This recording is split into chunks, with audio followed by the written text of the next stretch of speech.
क्योंकि इन बाकी 3 पीढ़ियों में कुछ होता नहीं है।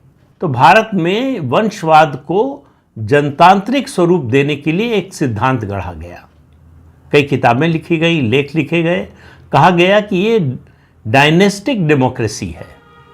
अब आप देखिए, ये दोनों शब्द डायनेस्टी और डेमोक्रेसी परस्पर विरोधी है।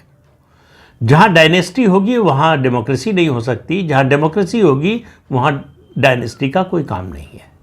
लेकिन भारत में ये चल रहा है और इसको एक तरह से स्वीकार्यता मिल चुकी है।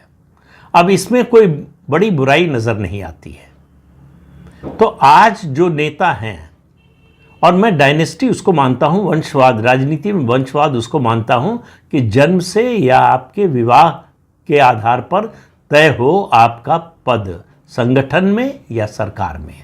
सरकार रहे तो सरकार में, संगठन रहे तो संगठन में। बहुत से लोग इसको जोड़ते हैं कि फला नेता के परिवार का फला व्यक्ति भी जो है राजनीति में है। मैं उसको परिवारवाद मानता हूँ, दोनों में फ़र्क करता हूँ। फ़ायदा होता है नेता के परिवार का सदस्य होने का, एक लाभ मिलता है कि आप लाइन में सबसे आगे खड़े हो जाते हैं या आगे खड़े होने का मौका मिल जाता है। उससे ज़्यादा कोई लाभ मिलता नहीं है। और वो उसमें एक समस्या है। समस्या ये है कि क्या ऐसा नियम बनाया जा सकता है कि जो भी राजनीति में आया उसके परिवार का, मतलब उसकी अगली पीढ़ी का या उसके बाद की पीढ़ी का कोई सदस्य राजनीति में आ ही नहीं सकता। मुझे नहीं लगता कि इस तरह का कोई नियम, कोई संविधान में व्यवस्था इस तरह की हो सकती है। क्योंकि जो परिवार का सदस्य है वो अगर राजनीति में आता है तो वो केवल इस आधार पर सर्वाइवल उसका तय होगा कि उसमें क्षमता कितनी है, उसकी मेरिट क्या है। लेकिन वंशवाद में मेरिट नहीं देखी जाती। पहली कैजुअलिटी जो है वंशवाद में, वंशवाद की राजनीति में, वो मेरिट की है।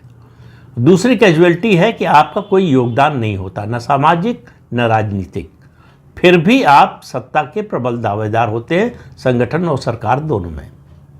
तो ये फ़र्क जो है इसको देखकर चलना चाहिए। इस समय, मौजूदा समय में जो नेता हैं उनमें आप देखिए सोनिया गांधी, राजीव गांधी की पत्नी और इंदिरा गांधी की बहू होने के नाते राजनीति में उनको ये पद मिला। उनका राजनीति में कोई योगदान नहीं है, समाज में कोई योगदान नहीं है, कांग्रेस पार्टी में कोई योगदान नहीं, और वो सीधे राष्ट्रीय अध्यक्ष बन गई और सबसे लंबे समय तक अध्यक्ष रहने वाली नेता रही।